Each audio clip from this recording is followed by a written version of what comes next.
کہ یہ محض ایک تقریب کی منسوخی نہیں، ایک خاص طرز فکر کی مخالفت کو روکنے کی ریاستی کوشش ہے۔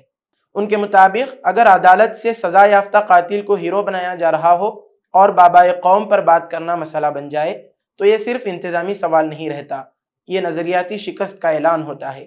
سب سے چونکانے والی بات یہ ہے کہ پولیس کو اصل میں یہ اندیشہ نہیں کہ مقرر کچھ ایسا بولیں گے جس میں ماحول بگڑ جائے گا، بلکہ وہ جانتی ہے کہ اگر گوڈسے کے حمایتی مشتعل ہوں تو وہ انہیں روکنے سے قاصر ہے۔ یہ گویا ریاست کی بالواسطہ ہار اور شرپسند عناصر کی بالادستی کو تسلیم کرنا ہے۔ جب بھارت میں 30 جنوری کو گاندھی کی شہادت کے دن گوڈسے کو سوشل میڈیا پر ہیرو کے طور پر ٹرینڈ کروایا جاتا ہے، اور جب پرگیا ٹھاکر جیسے افراد کھلے عام قاتل کی تعریف کر کے پارلیمنٹ میں پہنچ جاتے ہیں، تو واچکن جیسی علمی پیشکشیں روک دینا غیر متوقع نہیں۔ مگر یہ یاد رکھنا ہوگا کہ جس ملک نے گاندھی کو جنم دیا وہاں گاندھی کو خاموش کر دینا آسان نہیں ہوگا۔ سوال یہ نہیں کہ واچکم کا پروگرام کیوں رکا، سوال یہ ہے کہ گوڈسے کے نظریے کے سامنے ریاست کیوں جھک رہی ہے، اور شاید سب سے بڑا سوال یہ ہے کہ آج کا بھارت کس سمت جا رہا ہے۔ یہ بڑھتے ہیں تیسری خبر کی جانب۔ روس میں تعینات پاکستان کے سفیر محمد خالد جمالی کا حالیہ بیان جنوبی ایشیا ہی نہیں پورے دنیا کے لیے خطرے کی گھنٹی بن چکا ہے۔ انہوں نے روسی ٹی وی RT کو انٹرویو دیتے ہوئے کہا کہ اگر بھارت نے پاکستان کی سرزمین پر حملے کی کوشش کی یا پانی روکنے کی سازش کی تو اسلام آباد مکمل عسکری طاقت بشمول نیوکلیئر ہتھیار کے استعمال سے گریز نہیں کرے گا۔ یہ بیان صرف لفظوں کا رد و بدل نہیں بلکہ کشیدگی کی ایک ایسی لہر ہے جس میں صرف ایک چنگاری بھی پورے خطے کو جلا سکتی ہے۔ جمالی کے بقول پاکستان کے پاس ایسی خفیہ اطلاعات ہیں کہ بھارت فوجی کارروائی کی تیاری کر رہا ہے۔ ساتھ ہی انہوں نے بھارت کے اس قدم پر شدید رد عمل دیا جس کے تحت نئی دلی نے سندھ طاس معاہدے کو یک طرفہ طور پر معطل کرنے کا اعلان کیا ہے۔ پاکستان کا کہنا ہے کہ پانی روکنے کی کوئی بھی کوشش جنگ کا اقدام ہوگی۔ بھارت نے فی الحال اس بیان پر کوئی باضابطہ رد عمل نہیں دیا، لیکن پہلگام میں 22 اپریل کے دہشت گرد حملے کے بعد نہ صرف تجارتی، ڈاکی اور زمینی راستے بند کر دیے گئے ہیں بلکہ پاکستان سے درآمدات پر بھی مکمل پابندی عائد کر دی گئی ہے۔ یہ صرف الفاظ کی جنگ نہیں، پاکستان نے حال ہی میں ابدلی میزائل کا تجربہ بھی کیا ہے جو نیوکلیئر وار ہیڈ لے جانے کی صلاحیت رکھتا ہے۔ اسے آپریشنل تیاری کا حصہ بتایا گیا ہے۔ لیکن کیا ہم اس وقت کو تیاری کہیں یا تنبیہ؟ پاکستان اور بھارت دونوں نیوکلیئر طاقتیں ہیں۔ دونوں ممالک کے کروڑوں عوام آج بھی غربت، بے روزگاری، غذائی قلت اور مہنگائی کے بوجھ تلے دبے ہیں۔ ایسے میں جنگ جس کی قیمت اربوں ڈالر ہو اور جس کے اثرات نسلوں پر پڑے، کیا واقعی کوئی راستہ ہو سکتا ہے؟ تاریخ ہمیں سکھاتی ہے کہ جنگوں نے کبھی بھوک نہیں مٹائی، صرف قبریں بھری ہیں۔ یاد کیجیے 1971، 1999 یا 2019 کی کشیدگیاں۔ ہر بار ہم جنگ کے دہانے پر پہنچے لیکن کیا ملا؟ لاشیں، تباہ حال معیشت، بین الاقوامی دباؤ اور سفارتی تنہائی۔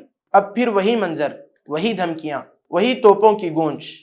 اگر جنگ چھڑ گئی تو نہ پانی بچے گا، نہ زمین زرخیز رہے گی، نہ سرحدیں محفوظ ہوں گی، نہ اسکول کھلیں گے۔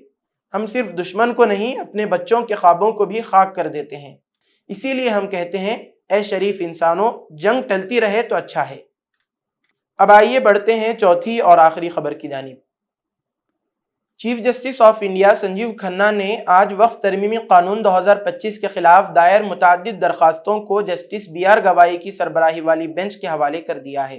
عدالت نے یہ فیصلہ اس بنیاد پر کیا کہ چیف جسٹس کھنہ 13 مئی کو سبکدوش ہو رہے ہیں اور وہ اس مرحلے پر کوئی عبوری حکم محفوظ نہیں رکھنا چاہتے۔ یہ معاملہ آج chief justice Sanjeev Khanna, justice Sanjay Kumar اور جسٹس KV وشوناتھن کی بینچ کے روبرو آیا تھا۔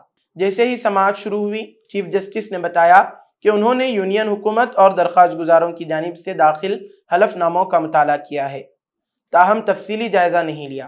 انہوں نے کہا کہ چونکہ یہ حساس معاملہ ہے اور فوری سماعت کا متقاضی ہے، اس لیے اسے جسٹس گاوی کی بینچ کے سامنے پیش کیا جائے گا۔ درخواست گزاروں کی نمائندگی سینئر وکلاء کپل سیبل اور AM سنگھوی نے کی، جبکہ حکومت کی جانب سے سالیسیٹر جنرل تشار مہتا پیش ہوئے۔ تمام فریقین نے چیف جسٹس کی تجویز سے اتفاق کیا۔ قابل ذکر ہے کہ جسٹس BR گوائی 14 مئی کو نئے چیف جسٹس آف انڈیا کا عہدہ سنبھالنے جا رہے ہیں۔ اس مقدمے کی سابقہ سماعتیں 16 اور 17 اپریل کو ہو چکی ہیں، جن میں کپل سیبل نے دلائل دیتے ہوئے کہا تھا کہ ترمیم شدہ قوانین میں وقف بائی یوزر کی شق کو ختم کر دینا ان ہزاروں تاریخی مساجد، درگاہوں اور دیگر اسلامی املاک کے لیے خطرہ ہے جن کی تحریری دستاویزات موجود نہیں ہیں۔ سالیسیٹر جنرل تشار مہتا نے عدالت کو یقین دلایا کہ وقف با یوزر کی شق مستقبل کے لیے ہے اور موجودہ رجسٹرڈ املاک متاثر نہیں ہوں گی۔ عدالت نے بھی عبوری طور پر یہ تجویز رکھی تھی کہ جس جائیداد کو عدالت نے وقف تسلیم کر رکھا ہو اسے منسوخ نہ کیا جائے اور وقف بورڈ و کونسل کے تمام اراکین مسلمان ہوں، سوائے ان کے جو عہدے کی بنیاد پر نامزد ہوں۔ چیلنج کیے گئے نکات۔ درخواستوں میں جن دفعات کو چیلنج کیا گیا ہے ان میں شامل ہیں وقف با یوزر کی شق کا اخراج، وقف بورڈز اور مرکزی وقف کونسل میں غیر مسلم اراکین کی شمولیت، خواتین کی شرکت کو صرف 2 ارکان تک محدود رکھنا، وقف بنانے کے لیے 5 سال کا عملی مسلمان ہونے کی شرط، وقف برائے اولاد کے تصور کو کمزور کرنا، وقف ایکٹ 1995 کا نام بدل کر یونائیٹڈ وقف management empowerment efficiency and development act رکھنا، آثار قدیمہ کے تحت محفوظ عمارات پر وقف کی ممانعت، حکومت کو وقف املاک پر دعویٰ کرنے کا اختیار دینا، وقف معاملات پر حد میعاد قانون کا اطلاق۔ اہم فریقین۔ اہم درخواست گزاروں میں آل انڈیا مسلم پرسنل لا بورڈ، جماعت اسلامی ہند، APCR، جمعیت علماء ہند کے مولانا ارشد مدنی، MIM کے اسد الدین اویسی، دلی کے MLA امانت اللہ خان، انڈین یونین مسلم لیگ، CPI، DMK اور دیگر جماعتوں کے رہنما شامل ہیں۔ دوسری جانب BJP کی حکومت والی ریاستیں آسام، راجستھان، چھتیس گڑھ، اتراکھنڈ، ہریانہ اور مہاراشٹر اس قانون کی حمایت میں عدالت میں فریق بنی ہوئی ہیں۔ اب اس اہم آئینی معاملے کی سماعت 15 مئی کو جسٹس BR گوائی کی سربراہی میں ہوگی۔ اسی کے ساتھ آج کی خبروں کا اختتام ہوتا ہے۔ کل پھر ہوگی ملاقات نئی خبروں کے ساتھ۔ دیجیے اجازت۔ اللہ حافظ۔